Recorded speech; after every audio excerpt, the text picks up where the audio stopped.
Hello मारी channel में तमारुं स्वागत है। आज आपणे व्रत अने उपवास में खाई शकाय एवो एक शीरो बनावीशुं। तमे घणी वखत राजगरानो शीरो बनाव्यो छे, पण आज आपणे बनावीशुं सामानो शीरो। तो चलो एकदम स्टेप बाय स्टेप सामानो शीरो बनावવો पण एकदम सहेलो छे। तो रेसिपी शुरू करीए।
सामो अथवा तो मोरैयानो शीरो જ્યારે પણ બનાવો ત્યારે એને હંમેશા મિક્સર જારમાં દળીને બનાવો, જેનાથી એનું જે ટેક્સચર છે થોડું દરદરું થઈ જશે, રવા જેવું, અને ત્યારબાદ એને ઘીમાં શેકી લેવો। આમ કરવાથી એ તરત જ શેકાઈ જશે।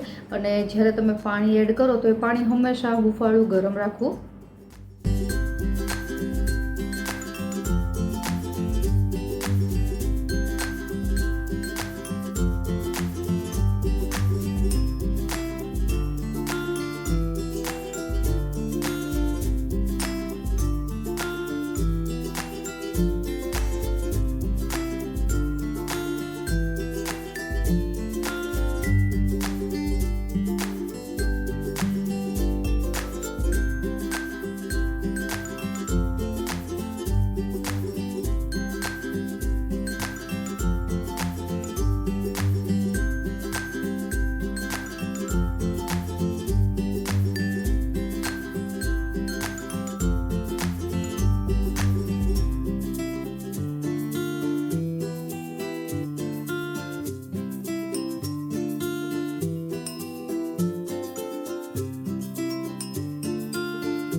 સામાના શીરામાં જ્યારે પણ તમે ખાંડ યુઝ કરતા હોય તો ખાંડનું પ્રમાણ તમે તમારી રીતે વધતા ઓછું કરી શકો, પણ મેં અત્યારે જેટલો સામો લીધો છે એની સામે એટલી જ ખાંડ લીધી છે, કારણ કે સામો છે એ વધારે પ્રમાણમાં પાણી એબ્સોર્બ કરતો હોય છે, તો પાણીના ભાગની પણ ખાંડ નાખવી।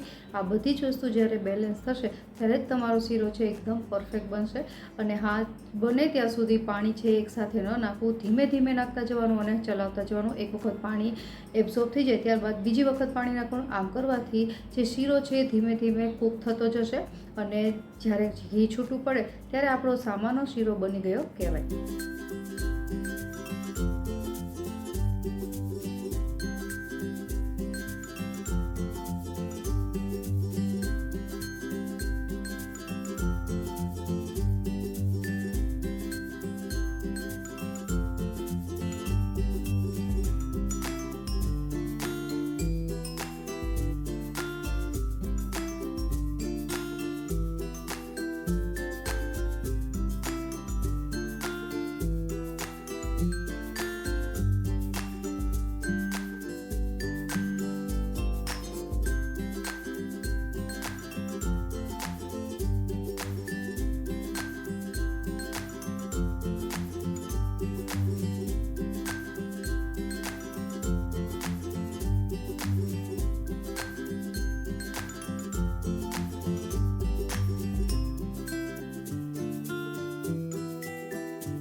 તો સામો અથવા તો મોરૈયાનો શીરો છે એ રેડી છે, એકદમ સરળતાથી બની જાય છે અને એનો સ્વાદ ઘણો ખરો રવાના શીરા જેવો આવે છે। તો જો આ રેસીપી પસંદ પડી હોય તો વિડીયોને લાઈક અને ચેનલને સબસ્ક્રાઈબ કરવાનું ના ભૂલતા।